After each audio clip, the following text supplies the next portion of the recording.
Alors d'abord, ce n'est pas une renationalisation, c'est une étatisation, puisque l'État détenait encore 84%. Donc il s'agit d'une opération pour dédommager les actionnaires minoritaires qui sont à hauteur de 16% en rachetant leur part en réalité. Et ça fait un an qu'on sait que l'opération coûterait entre 8 à 10 milliards d'euros. Ce matin, Bruno Le Maire a confirmé qu'elle pourrait avoir lieu autour de 9,7 milliards. Mais après, la question, c'est pourquoi faire? Soit vous renationalisez ou vous étatisez et vous construisez un grand service public, c'est-à-dire vous sortez EDF des griffes du marché européen de l'énergie, du système aberrant de l'AREN, et vous construisez un vrai monopole public, un vrai service public pour répondre aux besoins des usagers, des entreprises et de la France et de sa souveraineté.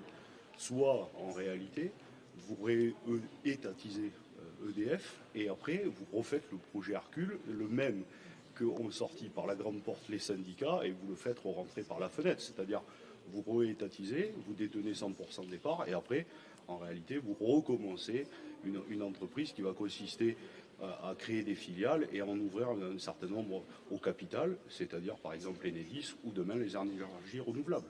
Et donc ça, c'est pas notre projet.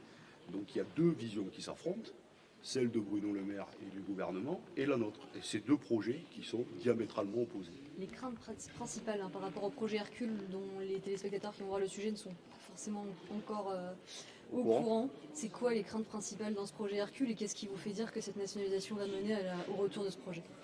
La réalité, c'est que le projet Hercule, qui était envisagé il y a maintenant 2 ou 3 ans par le gouvernement, était de créer des filiales, c'est-à-dire une partie qui serait 100% publique avec le nucléaire, qui supporterait les dettes, en vérité, du groupe EDF.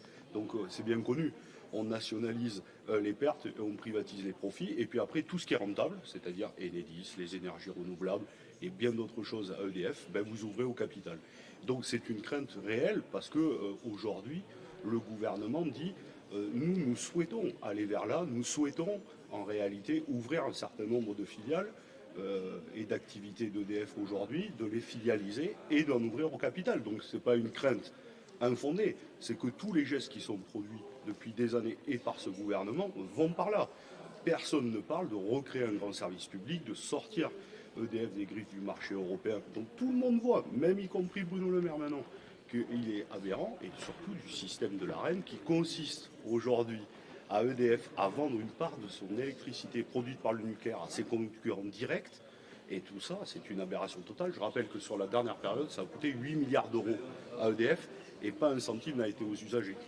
Et qu'est-ce qui vous fait dire que le fait que l'entreprise soit étatisée, nationalisée, va ramener le projet Hercule sur la table? Je veux dire, le gouvernement aurait pu le faire avant l'étatisation, la nationalisation, on appelle ça comme on veut, mais rien ne les empêchait de le faire jusqu'ici. Pourquoi vous avez le sentiment que ça va revenir? C'est pas un sentiment, c'est les faits qui vont le prouver. C'est qu'en réalité, pour conduire ce projet en bonne forme, il vaut mieux posséder d'abord 100% des parts pour ensuite réouvrir au capital. Parce que si vous ouvrez au capital, il va falloir dédommager, entre guillemets, les actionnaires minoritaires. Et c'est un micmac un peu aussi institutionnel de questions. Donc la question, on réachète les 16% de parts, on réétatise pour ensuite mieux filialiser et mieux ouvrir au capital. Donc c'est en réalité, si, y compris Bruno Le Maire, il n'a pas peur du débat politique, il ne passe pas par une OPA comme il est en train de faire, il passe par un projet de loi sur la nationalisation, comme il pouvait le faire. Là, il choisit de s'adresser au marché financier et de faire une OPA. Mais il peut conduire une autre chose. Il peut venir ici, devant le Parlement, devant le Sénat et l'Assemblée nationale, avec un projet de loi pour renationaliser EDF. Et là, on aura un vrai débat politique. Pourquoi faire? Est-ce que c'est un grand service public sorti des griffes du marché ou c'est le projet de Bruno Le Maire pour ouvrir en réalité au capital et privatiser un certain nombre d'activités qui sont aujourd'hui et demain rentables? S'il n'a pas peur du débat politique, qu'il vienne avec un projet de loi sur la nationalisation.